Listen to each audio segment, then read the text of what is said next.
There's a goddess in Greek mythology who never had a childhood, who never experienced weakness or uncertainty or the messy process of growing up, who emerged into existence fully formed, fully armed, fully adult, bursting from her father's skull with a war cry that shook Olympus to its foundations. Her name was Athena, and she was born perfect, born wise, born ready to be exactly what her father needed her to be, the daughter who would never betray him, never threaten his rule, never fulfill the prophecy that haunted him. But here's what the myths don't always emphasize, what gets lost in the celebration of her wisdom and her victories and her status as the favorite child of Zeus. Athena's perfection came at a cost. She was the goddess who consumed her own mother before she was born, who existed because Zeus swallowed a pregnant titaness whole to prevent a prophecy, who spent her formative existence gestating inside her father's head, where his thoughts became her thoughts and his fears became her values. She was born loyal to Zeus because she literally had no other frame of reference, born to defend patriarchy because she was created by it, inside of it, as its ultimate expression. Athena was the perfect daughter, and that perfection, that complete alignment with her father's will, made her the most dangerous goddess in the pantheon. Not to Zeus, but to everyone Zeus deemed a threat. This is the story of the goddess who was never allowed to be flawed, never permitted to be anything less than ideal, never given the chance to choose who she would become because she was designed from conception to be exactly what her father required. And she fulfilled that role brilliantly, flawlessly, with a precision that made her beloved by gods and mortals alike. But the cost of that perfection, the price of being the favorite, the weight of being born to serve your father's fear, is something the myths barely acknowledge until you look closely, until you see the pattern, until you understand what it means to be the daughter who must always be perfect because your very existence depends on never disappointing the man who created you. Let's start at the beginning, which isn't really a beginning at all, but an ending prevented. Zeus married Metis, the titaness of wisdom and cunning, the one who had helped him defeat Kronos by giving the titan the poison that made him vomit up his swallowed children. Metis was brilliant, strategic, exactly the kind of partner that a new king of gods would want. And she became pregnant. Everything should have been wonderful. The king of gods and the titaness of wisdom creating a child who would inherit both their powers, both their capabilities, both their potential. But Zeus had a problem: prophecy.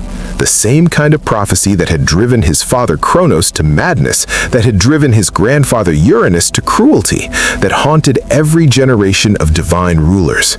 The fates had declared that Metis would bear 2 children. The first would be a daughter equal to Zeus in wisdom. The second would be a son who would overthrow him, just as Zeus had overthrown Kronos, just as Kronos had overthrown Uranus. The cycle would continue. The sun would rise, Zeus would fall. And Zeus, faced with this prophecy, did exactly what his father had done. He consumed his child before it could threaten him. Well, he consumed his pregnant wife, which was close enough. He tricked Metis into a shape-shifting contest, convinced her to turn into a fly, and then swallowed her whole. Pregnant Metis and unborn daughter consumed in a single moment of paranoia that mirrored Kronos' crimes so perfectly it would be poetic if it weren't so horrifying. Zeus had fought a war to overthrow the titan who ate his children, and the moment he faced the same prophecy, the same fear, the same threat to his power, he did the same thing. Swallowed his child, prevented the prophecy, proved that revolution doesn't create new systems, it just puts different people in charge of the same old patterns. But unlike Kronos' children, who waited in darkness to be freed, Athena continued to develop. Inside Zeus's skull, literally gestating in her father's head, surrounded by his thoughts, his fears, his desires, his understanding of the world. She grew in that environment, absorbed it, became it. Her mother's wisdom mixed with her father's perspective, creating something new, something that had never existed before. A goddess who was half Titan, half Olympian, but entirely Zeus's. Because here's the thing about being born inside someone's head: their reality becomes your reality. Their values become your values. Their fears and prejudices and assumptions about how the world works, those become the foundation of how you understand existence. Athena didn't choose to be loyal to Zeus. She couldn't choose anything else. She was quite literally born from his mind, shaped by his consciousness, created in his image in a way that no other god or goddess could claim. And when she finally emerged, when Zeus's headaches became so severe that Hephaestus split his skull open with an axe, Athena burst forth in full armor.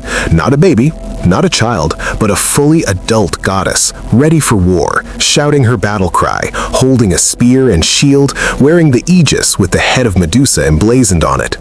She emerged perfect, already wise, already capable, already exactly what Zeus needed. A daughter who was powerful enough to be useful, but loyal enough to never be a threat. Who could fight like a warrior, but would always fight for him. Who embodied wisdom and strategy and warfare, but would never use those gifts against her father. Who was, in every way that mattered, the perfect child. The daughter every father thinks he wants. The one who causes no trouble, demands nothing difficult, exists to support and defend rather than challenge and grow. Think about what that means. Athena never had a childhood, never experienced vulnerability or dependence, never made the mistakes that children make, never learned through failure, never developed the independence that comes from growing up separate from your parents.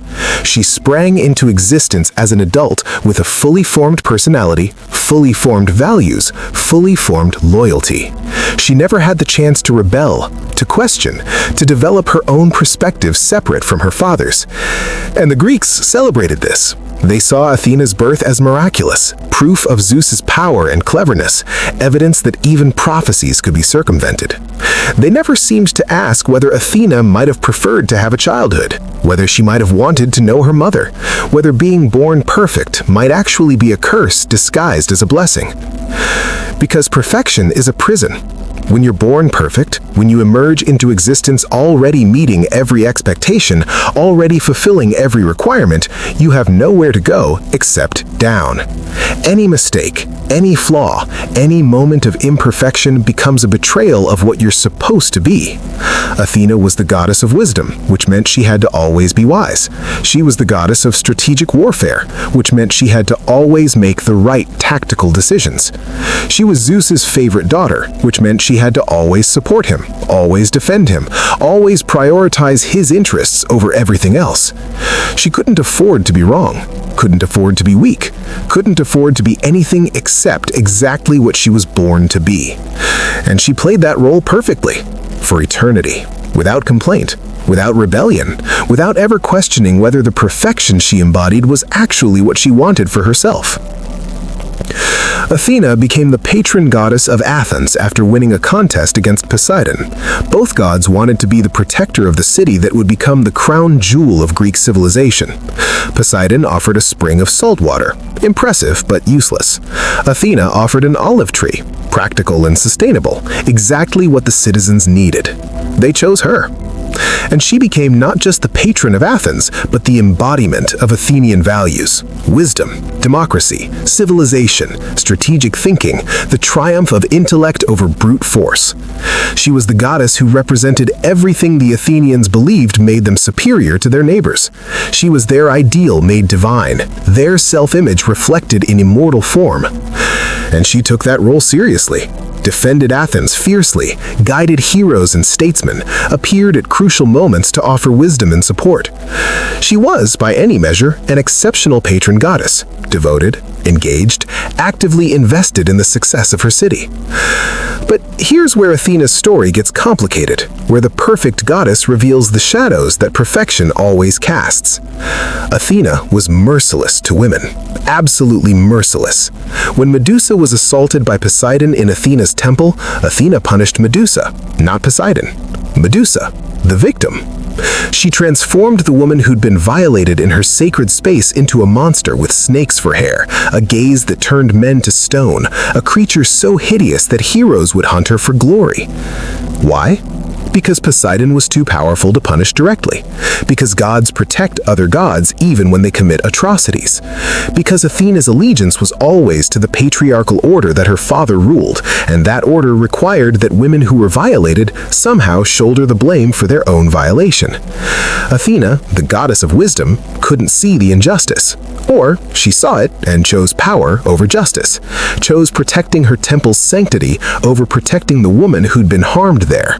The same pattern played out with Arachne, a mortal weaver who claimed her skills rivaled Athena's. Athena appeared disguised as an old woman and warned Arachne to show proper humility. Arachne refused, so they had a contest. Both created tapestries of such extraordinary quality that they were nearly perfect.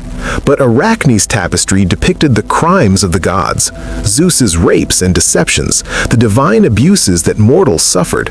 And Athena, confronted with truth presented as art, with a mortal woman bold enough to challenge both her skills and her father's reputation, destroyed the tapestry and transformed Arachne into a spider. Condemned her to weave forever, to create beauty that would never be appreciated, to exist as a creature people feared and destroyed on sight. The punishment was grotesquely disproportionate to the crime, but it sent a message: don't challenge the gods. Don't challenge Athena, and especially don't use your gifts to tell truths that make Zeus look bad. This is the dark side of perfection, the shadow that follows the favorite daughter. Athena had internalized her father's perspective so completely that she couldn't tolerate challenges to it, couldn't acknowledge the validity of perspectives that contradicted Zeus's narrative, couldn't show mercy to women who reminded her of vulnerabilities she'd never been allowed to have. Because here's the painful truth about Athena: she had no solidarity with other women. She was one of the virgin goddesses, like Artemis and Hestia, but her virginity meant something different than theirs. Artemis was virgin because she was wild, autonomous, refusing to be possessed by men. Hestia was virgin because she wanted peace and understood that marriage meant politics. Athena was virgin because she was born from her father's head without a mother's involvement in her creation, because she was the daughter who existed entirely for Zeus's benefit, because her identity was built around being the one woman who could be trusted completely by men, because she wasn't really one of them. She was the exception, the one who transcended gender by being born without normal female experience, without vulnerability, without the complications of sexuality and relationships, and the messy human connections that define most lives. And that made her valuable to the patriarchy, made her safe, made her the goddess that men could worship without feeling threatened, could trust without fearing betrayal, could elevate without worrying she'd use that elevation against them.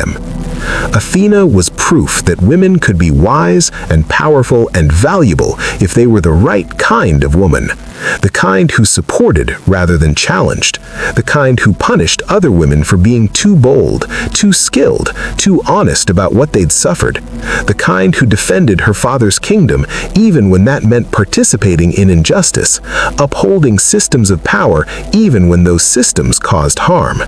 She was the model minority, the exceptional woman, the one who'd earned her place at the table by proving she'd never upend it. But let's not reduce Athena to just her problematic relationships with other women, because she was genuinely brilliant, genuinely wise, genuinely capable in ways that even gods like Zeus couldn't match. She was the strategist who helped heroes succeed where strength alone would have failed. She guided Odysseus through his long journey home, not with direct intervention, but with subtle assistance, helping him think his way through problems that couldn't be solved through force.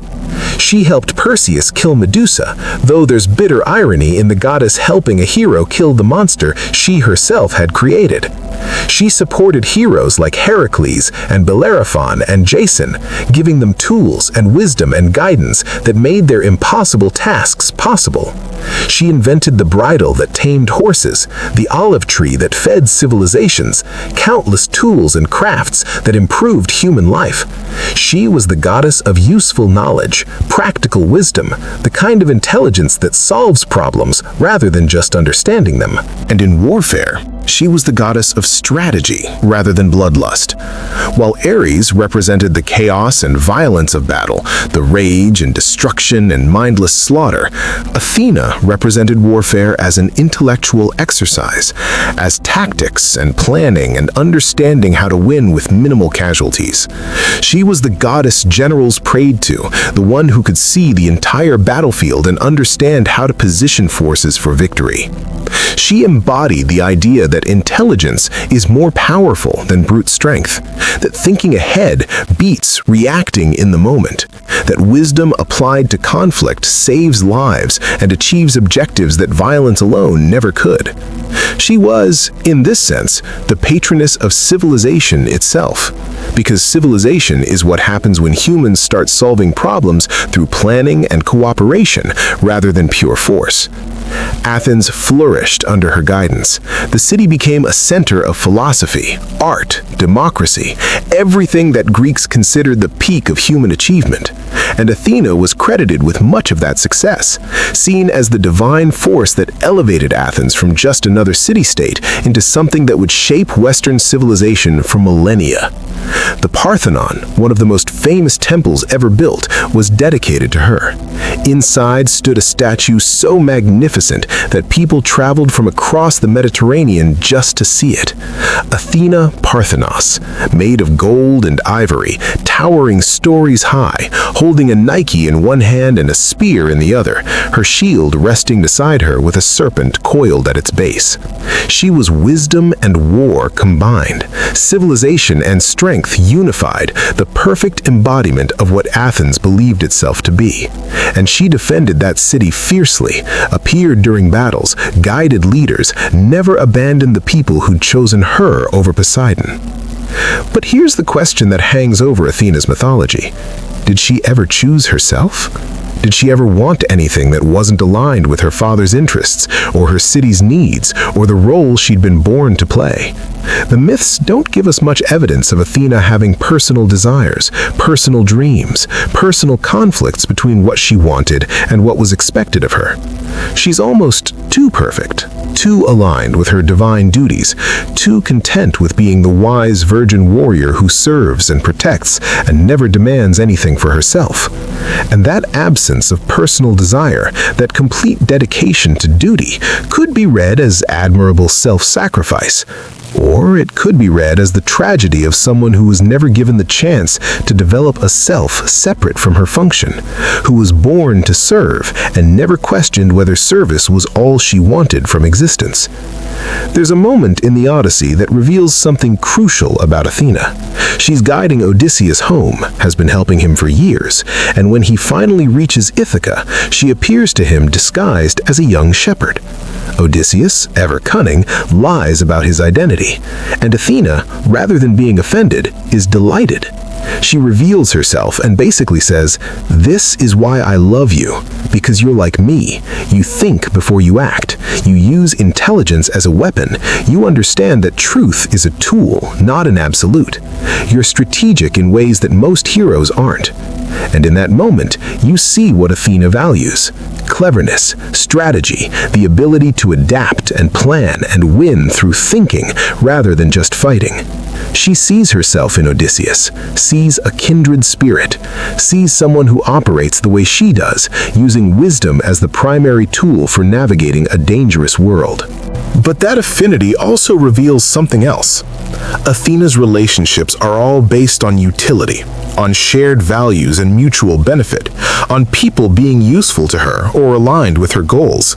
She doesn't have friends in the way that Artemis has her nymphs or Apollo has his lovers. She has heroes she sponsors, cities she protects, mortals she guides because they're worth guiding. It's transactional, even when it's genuine. She helps because helping serves her purposes, advances her values, creates the kind of world she believes should exist. And that's not necessarily bad, that's just strategic. It's Athena being exactly what she is, the goddess for whom everything is calculated, everything has purpose, everything serves the larger goal of maintaining civilization, defending Athens, supporting Zeus, upholding the order that she was born to protect.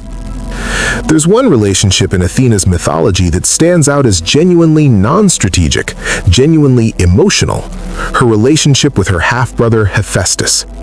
In one version of the myth, Hephaestus tries to rape Athena. She fights him off, he spills his seed on her thigh. She wipes it off in disgust and throws the cloth to the ground. From that cloth, from Hephaestus' seed mixing with earth, a child is born, Erichthonius, who becomes a king of Athens. Athena raises this child, protects him, loves him as much as she's capable of love. And it's strange, isn't it, that the virgin warrior goddess who has no children, who represents a kind of feminine power that exists outside motherhood and sexuality, ends up raising a child born from an attempted assault. That she takes this boy, product of violence she rejected, and makes him into something good, into a king, into someone worthy of Athens. What does that mean? Is it Athena finding a way to be maternal without compromising her virginity? Is it her transforming trauma into purpose, taking something terrible and creating something valuable from it? Is it the only moment in her mythology where she's allowed to be something other than Zeus's perfect daughter and Athens' perfect patron? The myths don't explain her motivations clearly, but the fact that she raised Erichthonius, that she cared for him when she didn't care for anyone else in quite the same way, suggests that somewhere beneath the perfect exterior, beneath the strategic wisdom and the unwavering loyalty, there was a goddess capable of love that wasn't transactional, love that wasn't about advancing goals or supporting cities or defending her father, love that was simply love. But that love was still filtered through her nature as the goddess of civilization. She raised Erichthonius to be a king, taught him to rule wisely, gave Athens its first legitimate monarch through this boy born from violence and rejection and divine intervention. Even her capacity for love served the state, served the larger purpose, served the role she'd been born to play, because that's what perfection means: never being allowed to be messy, never being allowed to be purely personal, never being allowed to exist for yourself rather than for the duties and expectations and purposes that define you. The Trojan War reveals Athena at her most complex: brilliant strategist, fierce partisan, absolutely ruthless when her side is threatened. She supported the Greeks from the beginning, held a grudge against Troy because Paris hadn't chosen her in the judgment that started the war. Paris had to choose the fairest goddess, and he chose Aphrodite because she promised him Helen, not Athena, who offered victory in war, not Hera, who offered power, but Aphrodite and her promise of the most beautiful woman in the world. And Athena never forgave that slight, never forgave Paris for valuing love and beauty over wisdom and victory. So she threw her considerable intelligence behind the Greek cause, helped them strategize, guided heroes, and ultimately came up with the idea that ended the war: the Trojan horse. That moment of brilliant, deceptive strategy that proved wisdom could accomplish what 10 years of warfare couldn't. The Greeks pretended to sail away, left a giant wooden horse as a gift, and the Trojans, thinking they'd won, brought it inside their walls. That night, Greek warriors hidden inside emerged and destroyed the city from within. It was genius. It was effective. It was also the complete destruction of a civilization, the murder of civilians, the enslavement of women and children, all accomplished through deception rather than honest warfare. And Athena guided it, approved it, celebrated it as the triumph of strategy over brute force. Because this is who Athena was, the goddess who understood that winning mattered more than how you won, that the side she supported deserved victory regardless of methods, that intelligence applied to warfare meant finding the most effective path to destroying your enemies. She wasn't cruel for cruelty's sake. She didn't revel in suffering the way Ares did, but she was absolutely committed to victory, and victory required whatever tactics worked, including deception, including wholesale slaughter, including the end of Troy as anything other than ruins in memory. And here's what's fascinating. The Greeks celebrated this. They built temples to Athena, the victory bringer. They praised her wisdom in devising the strategy that ended the war. They saw nothing problematic in their patron goddess of civilization supporting the destruction of another civilization through trickery and massacre. Because Athena represented their values, and those values included the belief that their side was right, their cause was just, their methods were justified by their goals. Athena embodied that certainty, that absolute conviction that wisdom meant supporting Athens, defending Greece, ensuring that the people she'd chosen to protect would win regardless of cost. She was the goddess of civilization, yes, but only her civilization, only the people who worshipped her. Everyone else was expendable. This is the paradox at the heart of Athena's character. She was wise, but not compassionate, strategic, but not merciful, brilliant, but not kind. She had all the intellectual gifts, but lacked the emotional wisdom that might have made her truly great rather than just effective. She could solve problems, but not heal wounds, could win wars, but not prevent them, could guide heroes to victory, but not help them recover from the trauma of what they'd done to achieve that victory.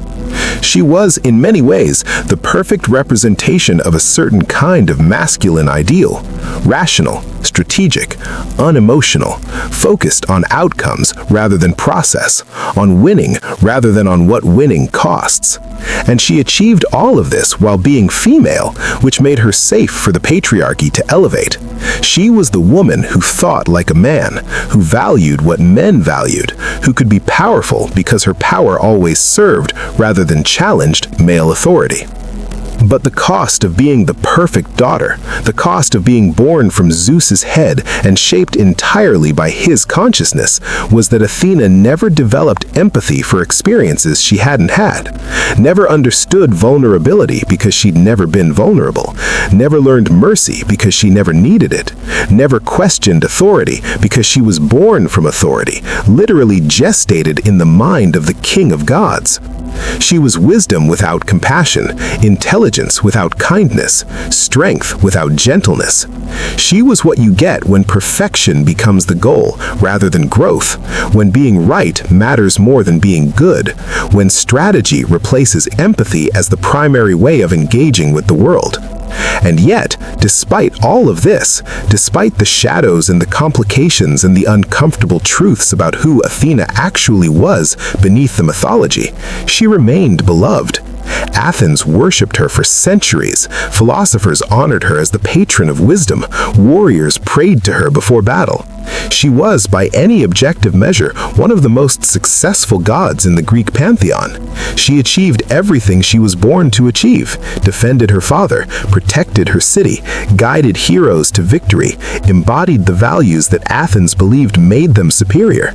She was the perfect daughter, the perfect patron, the perfect goddess of wisdom and war. And if that perfection required being merciless to women who challenged her, if it required absolute loyalty to a father who'd consumed her mother, if it required strategy without compassion and wisdom without empathy, well, that was the price of perfection. That was what it took to be the favorite. That was what happened when you were born fully formed from your father's mind. You became exactly what he needed, exactly what he wanted, exactly what the patriarchy required to prove that women could be powerful if they were the right kind of women. The question the myths never answer is whether Athena was happy, whether being perfect satisfied her, whether being the favorite daughter, the patron of Athens, the goddess of wisdom and strategic warfare, gave her any sense of fulfillment, or whether it was just the role she played because she'd been born to play it and had no framework for imagining anything different. The myths don't give us Athena's inner life, don't show us her doubts or desires or dreams separate from her function. She just is. Wise, strategic, virgin, warrior, protector, daughter, patron. She performs her role flawlessly. And maybe that's enough. Maybe perfection is its own reward. Maybe being exactly what you were designed to be, fulfilling your purpose completely, is the only happiness available to someone who was never allowed to be anything else. Or maybe it's a tragedy so complete that the tragedy itself becomes invisible. Maybe Athena is the goddess who was never given the chance to disappoint her father, never allowed to make mistakes, never permitted to grow beyond the perfection she was born with. Maybe being born fully formed is actually the cruelest curse because it means never having the opportunity to become, never experiencing the messy, difficult, essential process of figuring out who you are, separate from what people expect you to be. Never having a childhood where you can be small and weak and wrong and still be loved. Never having the chance to rebel, to question, to develop your own values rather than absorbing them ready-made from your father's consciousness. Athena emerged from Zeus's head shouting a war cry, and she's been fighting ever since. Fighting for Athens, fighting for heroes, fighting for the civilization and values and order that she was born to defend. She's been perfect for eternity. And perfection, when you examine it closely, when you look at what it requires and what it costs and what it prevents, looks a lot like a prison. Beautiful, impressive, celebrated by everyone who benefits from it, but still a prison. Still a role that confines even as it elevates. Still a destiny that was chosen before she existed and that she'll fulfill forever because she was born without the capacity to imagine anything else. That's Athena, the goddess who was never born, the perfect daughter, the one who will always defend her father, always protect her city, always be wise and strategic and exactly what everyone needs her to be. And if somewhere beneath that perfection there's a goddess who might have wanted something else, who might have chosen differently, who might have been more than the sum of her father's fears and needs and designs, we'll never know. Because Athena will never tell us. Because perfection doesn't complain. And the favorite daughter never disappoints.